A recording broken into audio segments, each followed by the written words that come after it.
And even from the earliest of times, from the earliest of recorded histories, this land produced some of the most important figures in global history and some of the most powerful civilizations known to mankind. You have people like Cyrus the Great. And Cyrus the Great, actually, some of the scholars even considered him to be Dhul Qarnayn. You know, there's a controversy who is Dhul Qarnayn, and there are many contenders. One of the contenders is Cyrus the Great. I'm not saying that's right or wrong. I'm just saying that is one of the contenders. Cyrus the Great is considered to be the founder of the first great civilization of Iran in 550 BC, and it stretched over 3 continents. And this eventually led to the Achaemenid Empire, which was one of the first empires to have a universal set of governance, of law, somewhat open-mindedness in religion, and again, one of the primary civilizations of pre-modernity. And the religion of Iran is also a unique religion, Zoroastrianism. It is founded in Iran itself. Zoroaster is considered to be the founder of that faith tradition. And when the Muslims encountered it, they treated Zoroastrians like Ahl Kitab. So they said, if you are going to be treated like the Ahl Kitab. And in the time of the Prophet ﷺ, the Iranian civilization was under the Sassanid Empire, 224 to 651 CE. And the Sassanids, the Sassanid Empire, was the empire that the Quran itself mentions when it talks about the reality of the Romans and the Persians engaging in warfare. This is the Sassanid Empire. And it was also the last great king of the Sassanid Empire, and that is Khusro Parvez, that the Prophet ﷺ interacted with. He wrote a letter to. And if you know famously, when Khusro Parvez, also called Kisra, when Khusro Parvez, he tore up the letter, the Prophet ﷺ said, Allah will tear his kingdom up like he tore my letter up. And this was a prediction that proved not only to be true, but also it is an amazing reality to the end of over 1,000 years of Persian dominance. Over 1,000 years, different dynasties had ruled. And this is one of the strangest quirks of history, how such a great civilization within less than a decade crumbled. The Romans and the Persians were at war for decades, in fact for centuries. The Byzantines and the Sassanids were at war for decades in the time of pre-Islam. They couldn't get rid of each other. A third civilization, which wasn't even known as the civilization, the Muslims, rises up, takes on simultaneously the Byzantine Empire and the Persian Empire, carves the Byzantine Empire in half and acquires it. Bilad al-Sham and Egypt and Alexandria and North Africa, this was all Byzantine lands. All the way to Andalus, it was Byzantine lands. And Islam conquers it and eliminates the Sassanid Empire in totality.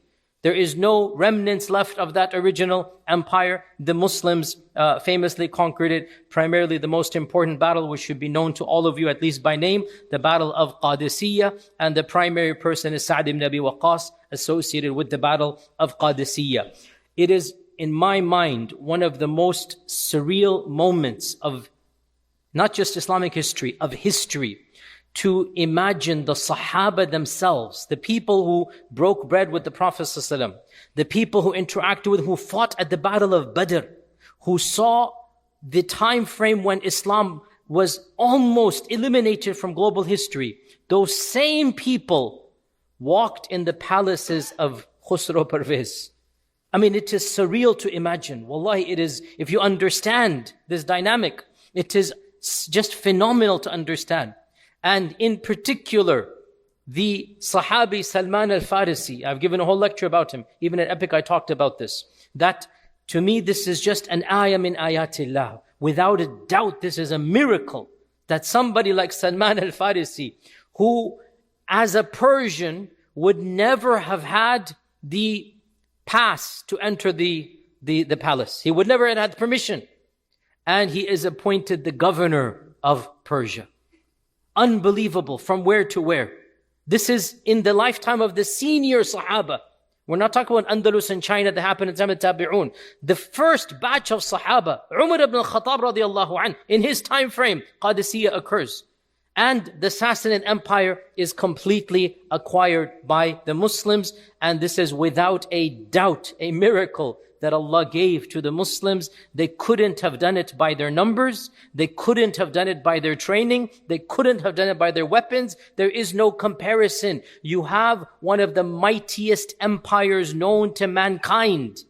Go read books of history. Go look at their armament and their weaponry, their ferocity. And then you have a new civilization, not even a civilization, not even known to mankind. And they take them on and they become, as they say in Arabic, khabar kana. They become something that is just found in the books of history. And so the Muslims not only acquire this land, eventually Ali radiallahu anh moves his capital to this region. Remember, Iraq and Iran were basically one entire region in this time frame. The capital of the Sassanid Empire was Ctesiphon. In Arabic, it's called Madain. This is actually currently inside of the city of Baghdad. So understand that when we say Iran, we're not talking the modern country. Obviously, we're talking the civilization. And the capital is now in one of the suburbs of the modern city of Baghdad. This is where it ruled. And of course, we mean the Iranian civilization, not just the one country here. The people who spoke the language, the entire area that includes Azerbaijan and other regions, that whole region is basically the Persianate Empire. And the Umayyads then took over. And during this time frame, the conversion rate to Islam was very minimal. It's very interesting here that when the Umayyads ruled for 90 years, the Persian kingdom, or the Persian, remnants, the civilization, by and large did not embrace Islam. According to a number of surveys and studies, less than 10% embraced Islam. Why is this the case? There are a number of reasons given, but most likely, the number one reason, frankly, can be the Umayyads themselves were not encouraging conversions. And they had a very hierarchical policy. And this is well known. And when the Abbasids began their revolt, they actually allied with the Iranian converts. The Iranian converts and the other Muslim converts from non-Arab backgrounds, they were the main bulk of the Abbasid supporters. Why? Because one of the slogans of the Abbasids was that the Mawali are the non-Arab converts, are going to be treated the same as the Arabs, which is of course Islamic. The Umayyads didn't have this policy. The Umayyads had a more pre-Islamic tribal policy. So when the Abbasids came to power, and also the capital shifted, to that region as well, this is when conversion began exponentially. And this really shows you how mu'amala changes the hearts of people. Right? When did the bulk of conversion happen? It happened in the time of the Abbasids. So much so that by the end of this era, 90% of this region was Muslim.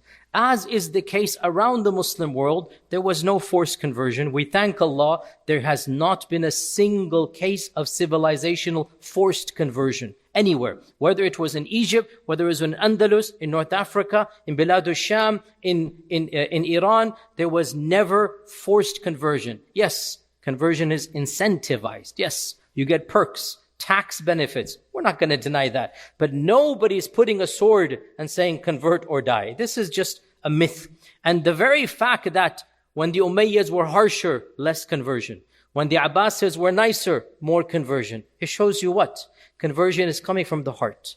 Conversion is coming when people see the beauty and the good, and they embrace Islam. So by the end of the Abbasid time frame, we have estimates now, these are all modern surveys done, up to 90% of the population had now embraced Islam. You can see almost 100% Muslim. As in all cases, there are pockets to this day. Egyptians are 10% Copt, even in Bilad al-Sham and in in Lebanon, others, you have the Maronite Christians, you have the Coptic Christians, Nestorian Christians. Islam never eliminated all faith traditions. And you still had Zoroastrians and Christians in Iran and Jews in Iran. You had some of the largest groups of Jewish people. Why? Because when they fled Byzantine lands, the emperors of Persia welcomed them to come in. This is pre-Islam. So you had large groups of Jewish people living in Iran as well. And when the Muslims came, they allowed them to remain as they are. It is true. Many of them would not like this. And so they went to other places to get their taxes over. That's true.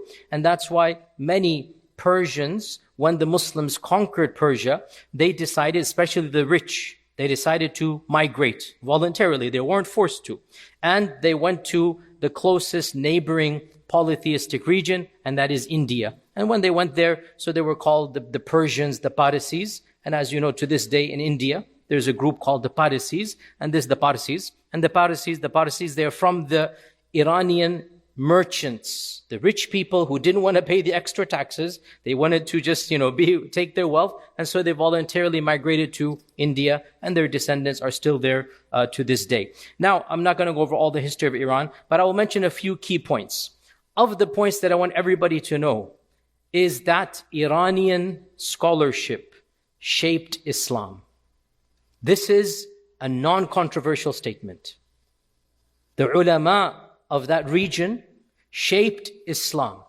They contributed unbelievably in every single discipline.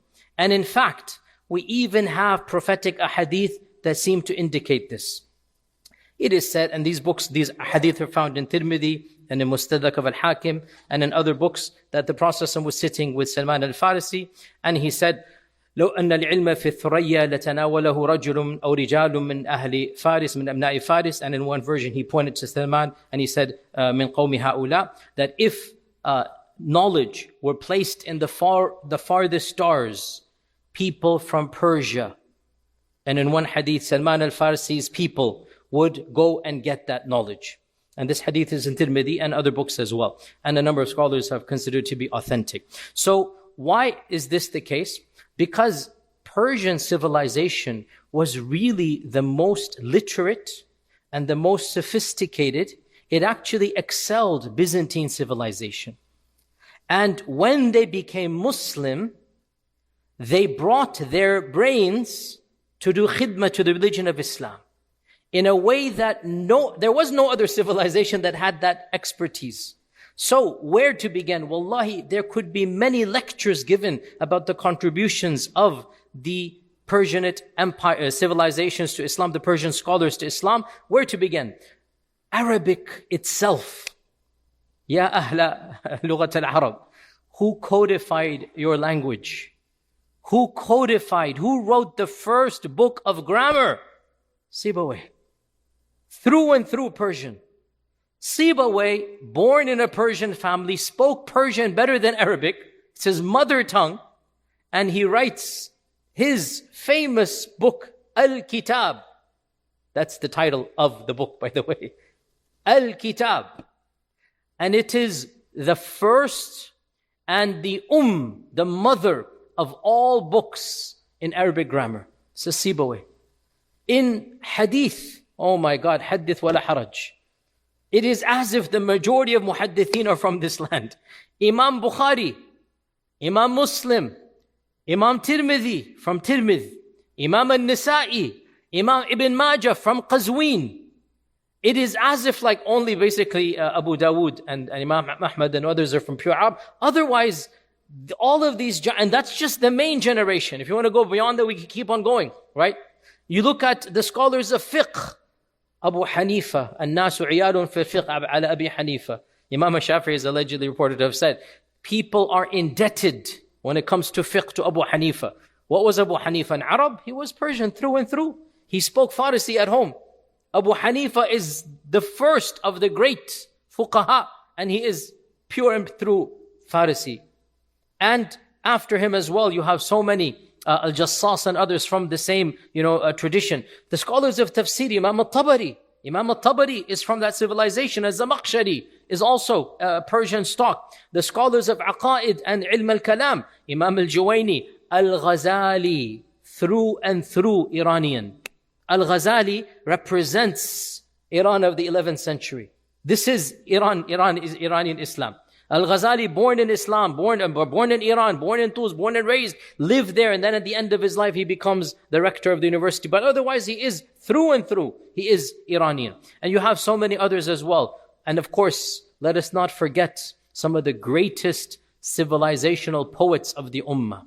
Poets who really brought a level of culture, civilization to the Ummah. You have Firdausi and his famous book. Who knows his book? The what? the Shahnama of Firdausi. You have Hafiz. You have Jalaluddin al-Rumi. You've all heard of Rumi. What language did Rumi write in? Not Arabic. Rumi did not write in Arabic. Hafiz did not write in Arabic. They're writing in Persian.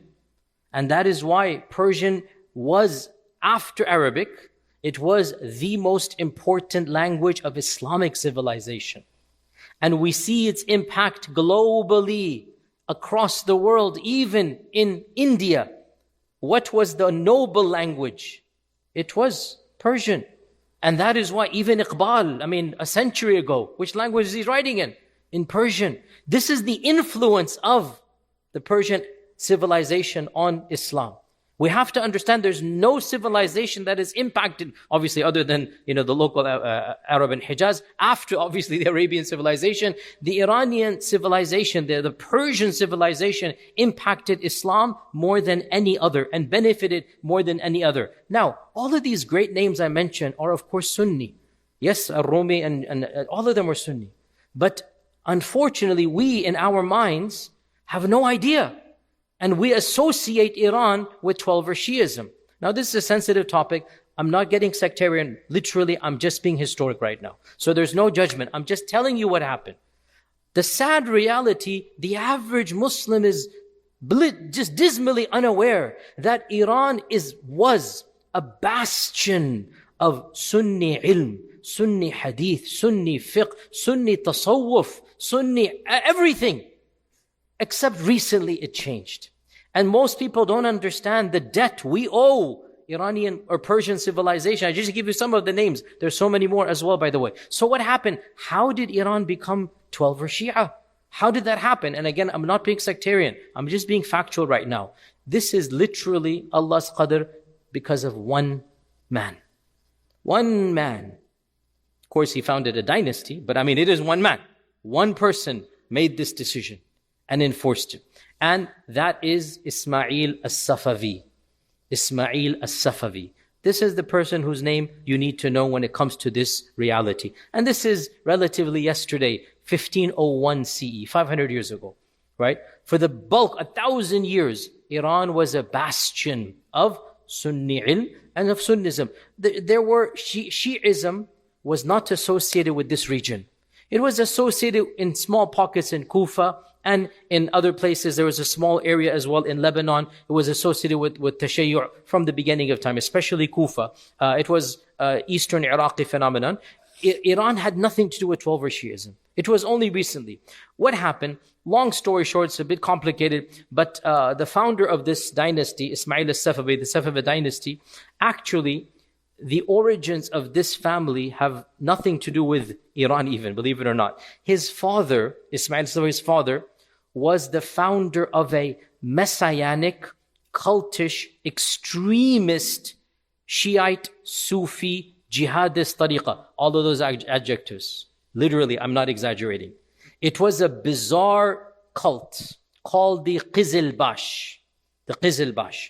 His father, Ismail's father, founded it. They were not mainstream 12er Ja'faris. They were not. They were their own version of Islam.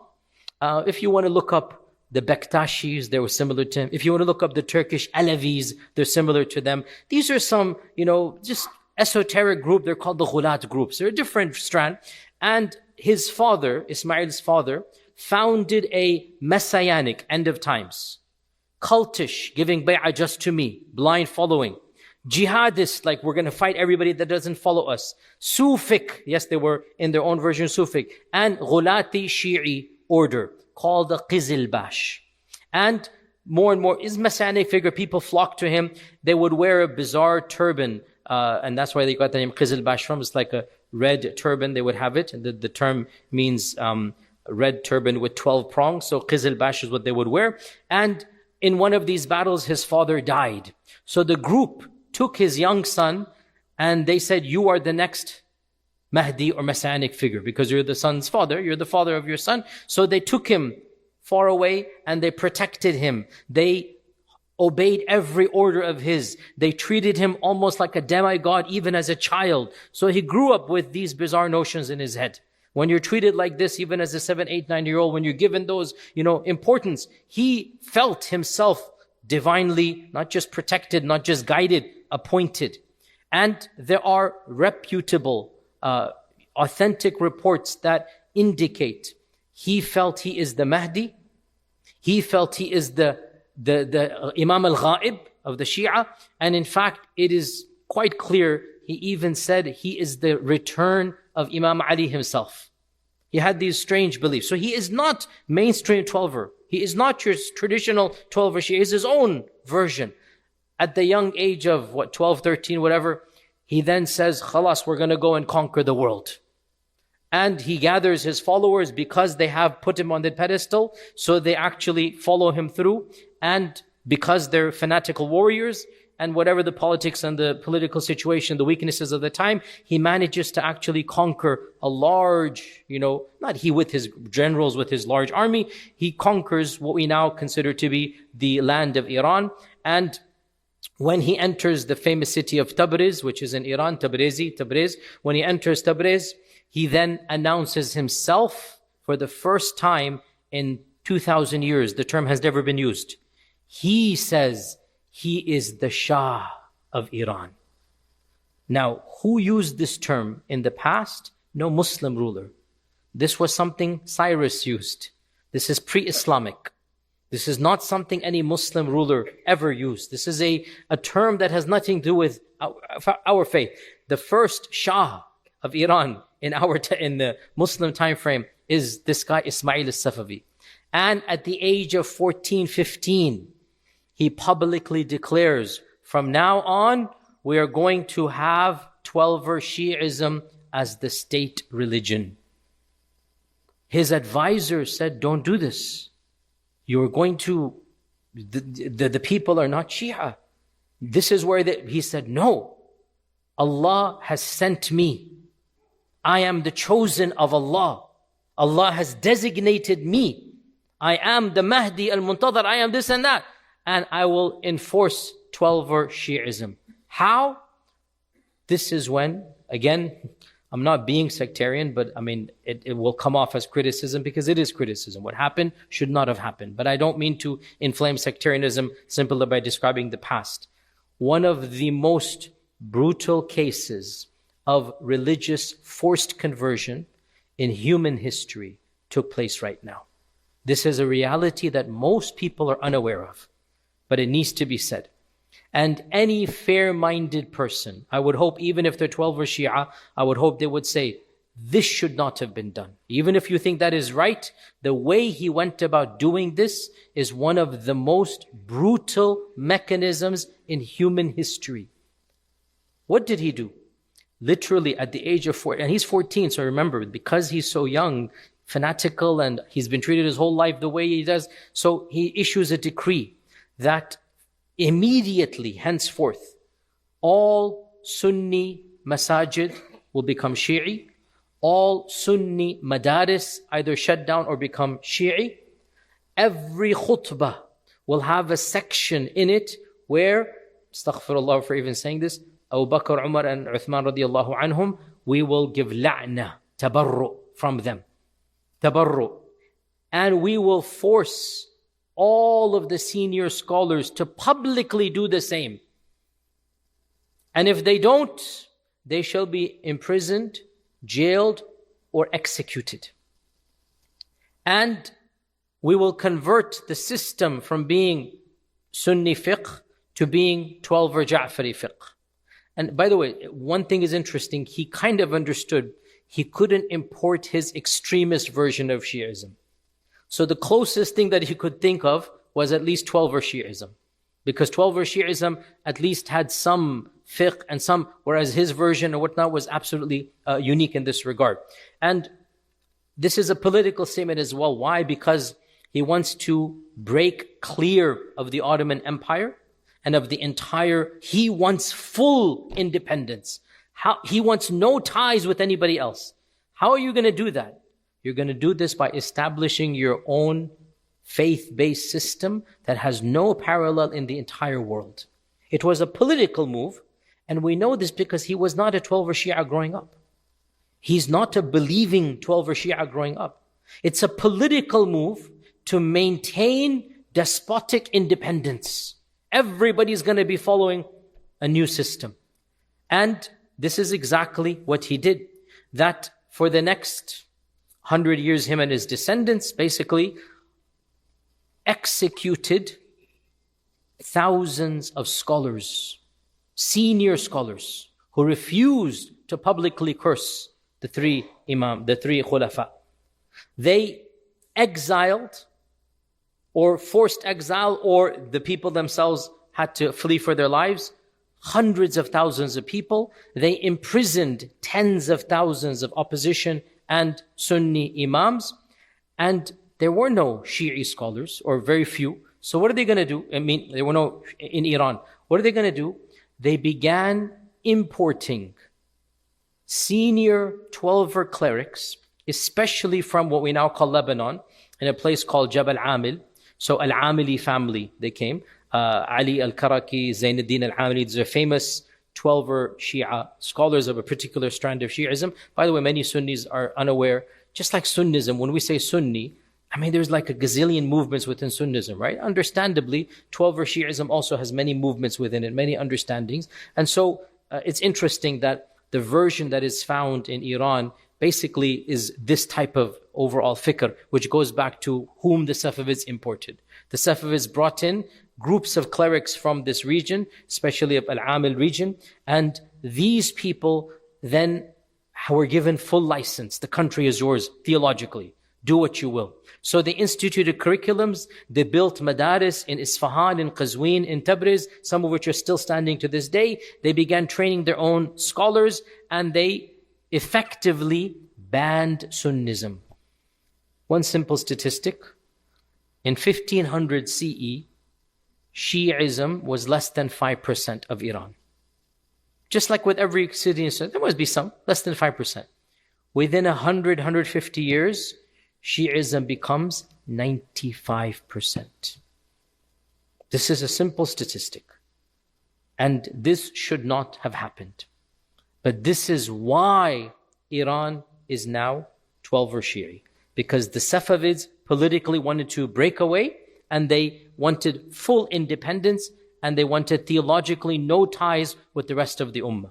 Understandably, the rest of the world was not happy with this, especially the Ottoman Empire. The Uthmani Khulafa were extremely incensed and enraged, and the Ottomans and the Safavids went to war multiple times. There was extreme rivalry, there was geopolitical competition, there were a number of military confrontations, even senior famous Sulaiman al-Qanuni, others of the Ottomans, they have famously harsh remarks against the Safavids. They decried the execution of these ulama. They considered the Safavids to be like the work of the devil. And modern historians say, and there's really an element of truth, I don't mind saying this, that there's an element of truth. Modern historians and political analysts say the hatred between these two dynasties kind of sort of still remains to this day in much of the Sunni Shia rhetoric, i.e., the Sunni Shia hatred that we see in our times. Yeah, it's always existed to a certain extent. As you know, I'm not sectarian. We have to disagree without violence. This is my stance all the time. I don't agree with their theology at all, but in the end of the day, we should not be physical against another person if they're not physical with us, and we have to be careful about fomenting extra hatred. And the fact of the matter is, in many times of Islamic history, that was the reality across the world. Why is there so much animosity between modern Sunnis and Shias? There is a theory which has a lot of legitimacy, that this actually goes back to the Safavid or Uthmani conflict, that the scholars of both began extra sectarianism against the other. Because there's this war going on, because there's actual battles going on, so that kind of sort of remains to this day. And if you look at it, some of the senior people that are quoted by both sides, they go back to this era, that there's a lot of animosity during this time frame. Nonetheless, so this is where it became Shi'i. Let's skip over the next 400 years, the Nadir Shah reign and the Qajar dynasty. Let's get to modernity and then finish off, inshallah ta'ala. So in 1921, the end of the Qajar dynasty, one of the modern military generals or our young army officers, his name is Raza Shah. He overthrows the last of the Qajar kings and he establishes the Pahlavi, the Shah dynasty. He establishes the Pahlavi dynasty. And World War I happens, World War II happens, and in World War II era, the Iranian people, they seem to gravitate towards freedoms, democracy. They want to make the Pahlavi king nominal, just like the Queen of England, or the King of England now, and form a democracy. And that's actually what happens. They form a parliament. So the Iranian people now, there's a new excitement, there's a new world post-World War II, and they elect the only free and fair elections in the history of Iran in 1951. This is very important. The only free and fair elections where the people are voting, candidates are saying who's going to be, and they elect their prime minister, and his name is Muhammad Musaddiq. And by all accounts, Muhammad Musaddiq is well, without a doubt, he's very educated. He is a genuine leader who loves his people. There's no question. Go read his biography. He really wanted good for his people. And he realizes one of our biggest problems is our oil is controlled directly by British Petroleum, BP.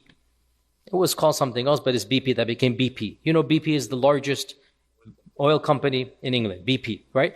And BP had written a contract with the king. They had not first dibs, they had full rights to the oil.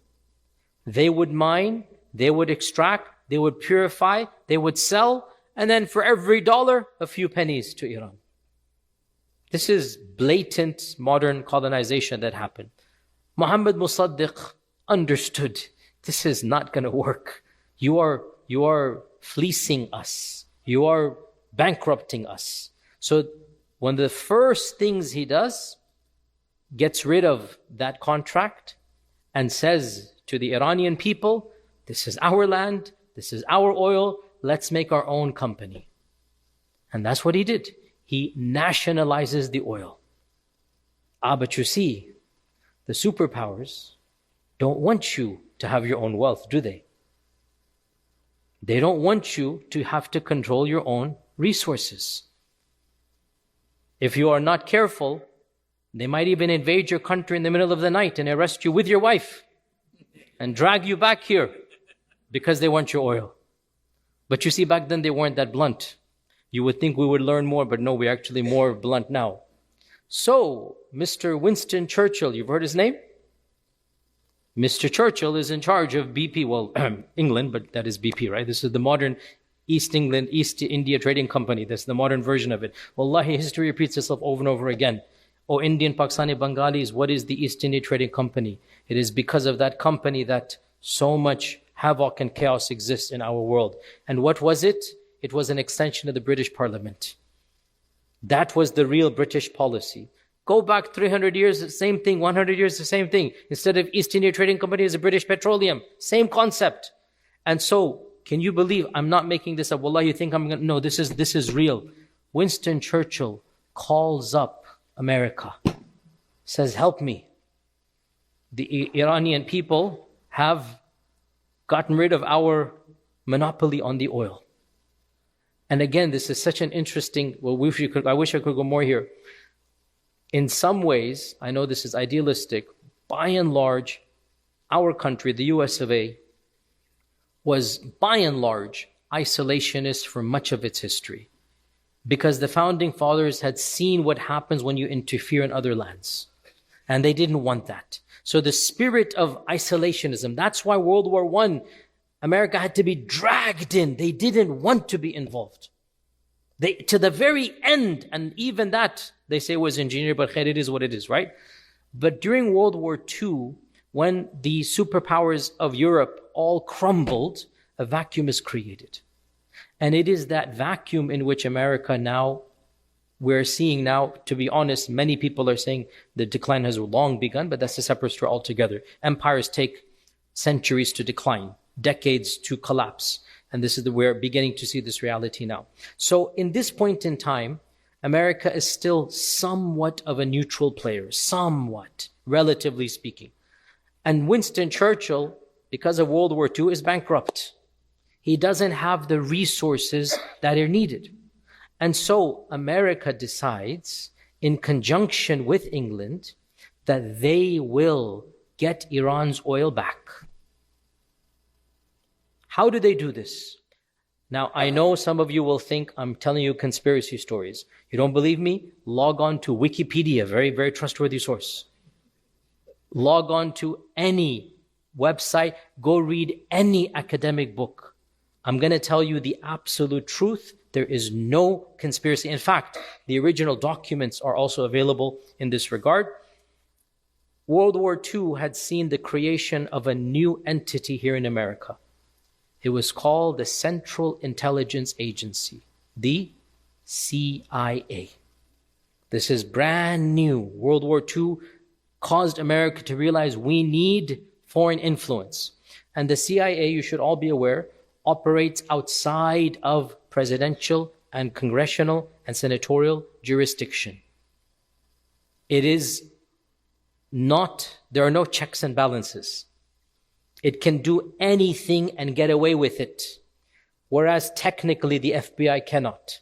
Technically, no organization within America can get away. You can technically, even now what we're seeing with ICE, the state is suing ICE. Minnesota is even now there's some checks and balances, right? You cannot do this to the CIA. The CIA is black box. It's its own entity. We should all know this. This is the newest American organization now, post-World War II, and I'm not making this up, the first project assigned to them: overthrow Muhammad Mossadegh and reinstall the Shah with full power. No questions asked. Get rid of democracy, get rid of the parliament, and get the oil back. This was the task handed to the CIA. I'm not making the, go read this.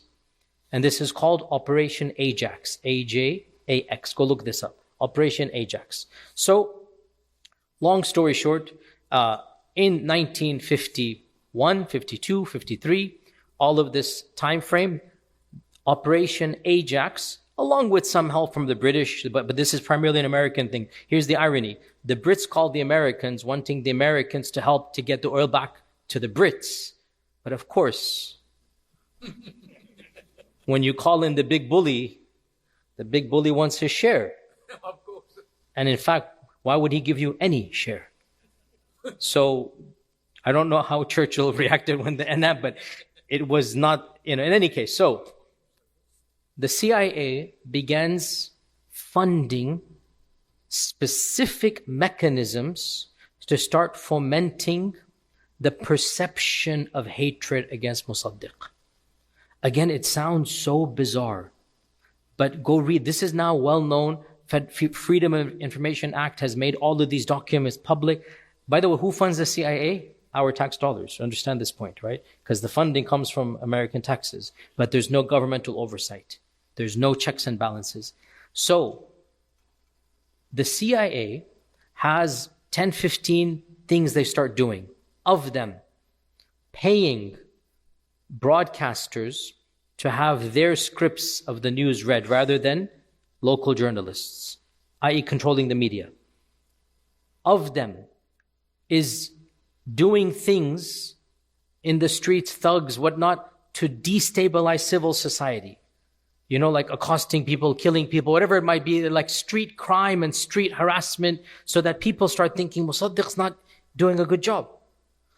Of them, hire, wallahi this is true, hire thousands of people with nominal fees, $5, $10, $20, to go protest in the streets against Mossadegh. I'm not saying anything about right now. I'm simply saying this is what happened in the 50s. That's all I'm saying. The CIA paid people to go and protest in the streets, to create the illusion that There's a lot of anger. And what's going to happen? It's human nature, even if you are not paid. But when you see 10,000 people chanting something, they're like, yeah, maybe they're right. Yeah. And you get swept up as well, right? You create the circumstances. And in that, after, all of this, what is said and done, in the end of 1953, the Shah issues an executive order, similar to Hitler 20 years ago, in order to achieve stability, in order to shut down all of this chaos. You have to give me my rights back. I have full control. I abolished the parliament. And for the sake of your peoples, your safety, I have to be your king as a real king. And I'm going to arrest Musaddiq. I'm going to execute 2, 3, 4 people were executed, right? The other ministers, whatnot. Musaddiq dies under house arrest. They didn't actually execute because he was too popular. Believe it or not, he was so popular that they didn't actually want to execute him. So they kept him in house arrest until he died. And then from 1953 until he was deposed in 1979, the Shah of Iran, who was the son of the founder I told you about, the Pahlavi, it was his son. The Shah of Iran rules Iran with one of the most brutally repressive regimes of the last century, with direct aiding and abetting of America and England. Because why? As soon as he arrests Musaddiq, what do you think happened to the oil? BP didn't get it. Shell, Exxon became the number one extractor, refiner, and seller of Iranian oil. Politics and commerce, hand in hand. US foreign policy, multinational corporations, hand in hand, over and over and over again. Whether it's the Gulf War, whether it is then, whether it is now. There's always the two colluding together. This is the reality. And because the Shah did the bidding and the oil is the Americans' oil, they didn't care how repressive he was. We want you in office, you do whatever you need to do. And in his time frame, the level of brutality against his own people, all that we hear about of later on Libya, Iraq, whatever, it began with Iran. All the brutalities that happened afterwards, Iran is where it began under the Shah. And go speak to any sane Iranian of that time frame who will tell you the realities of how evil this man was. You couldn't even have a private conversation in your house with your friends criticizing the Shah. If you criticize the Shah in private conversation, you would be disappeared, perhaps never heard of again, executed, tortured in the worst manner possible, because one of those people would turn out to be a spy. He'd get money to turns you in, he gets some money, and you're gone for life. 25 years he ruled with an iron fist. To give you one example, in 1971, Muhammad Reza Pahlavi, the Shah, he staged what is considered to be one of the most extravagant celebrations in human history. It was his birthday, and it was coincidingly, he said, the 2500th anniversary of the Persian monarchy. So he threw a birthday party, the likes of which the world has never seen. It is estimated he spent over $300 million of that time frame's money, which is probably $1 billion now. He invited every world leader. The guest list is just unimaginable. A who's who of royalty. And he created an entire city and a whole week long of events. And you can see video footage of it. While his own people right outside were starving for food. What is going to happen? When you spend like $1 billion on a festival, all the kings and queens and all the rich are inside and the people barely have food to eat. What do you think is going to happen? In this climate, and again, I'm not taking sides, but I understand exactly why it happened. People come along whose version of Islam we might disagree with, but whose integrity was not for money or power or fame. And they said, this is a land for our people and not for sellouts. And when you use the name of God and people are already far away, they get a sense of peace. And a figure known as Khomeini starts rising up as an opposition, claiming that it was time for the Shah to leave and for a new era to be ushered in. People who had nothing to do with religion were so sick of the Shah, they sense from this guy, at least he is one of us. And clearly he's not a stooge of the foreign powers. Again, we have our strong disagreements theologically, but understand, in the late 70s, the average Iranian was pro-Khomeini. Understand this point. Even if they weren't pro-Shia, unbelievably. The two had nothing to do with each other. And when you look, I want all of you to look at the video footage of when Khomeini returns from Paris in exile, because it was him who became the voice of the opposition. Go look at the video footage of the streets of Tehran. Non-hijabis are cheering for Khomeini because they have no idea what's going to happen.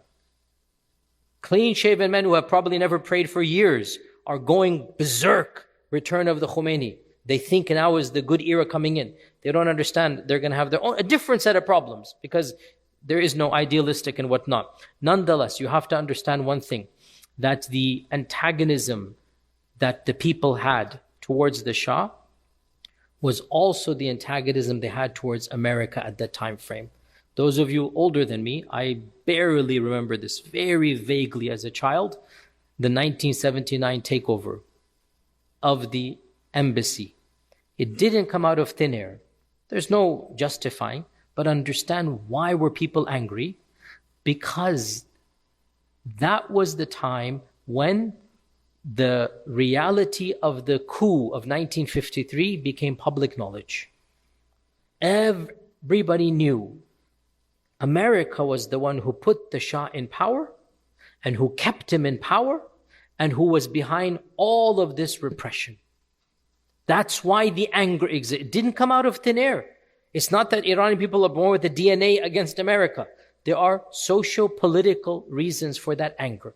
And that anger was manifested in what happened with the takeover of the embassy. And of course, Jimmy Carter lost his presidency because of that. Again, it's interesting how it all relates together. The American public was never told, and they still don't know about the role that they played in Iran, even though it's public knowledge, but it's not taught in the curriculum. And one thing leads to another. But here's the point I want to conclude on this.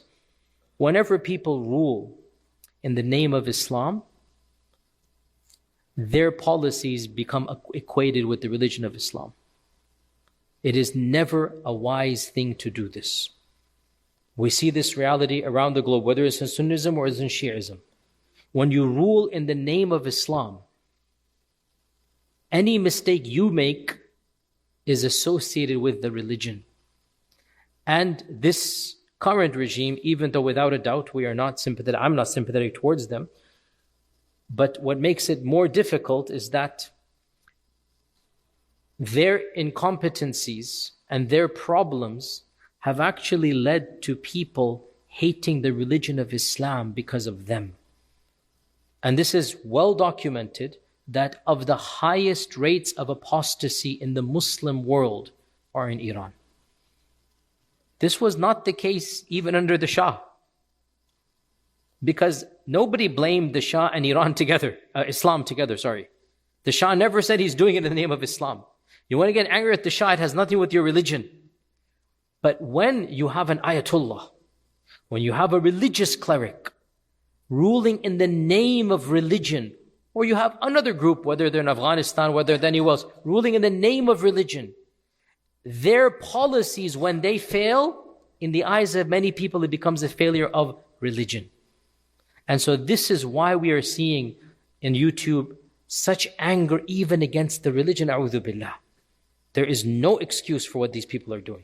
You don't burn the mosque, but this is their crazed mentality. Bottom line, I don't want to become political analyst here. Simply understand that history teaches us we should not be naive and take things at face value.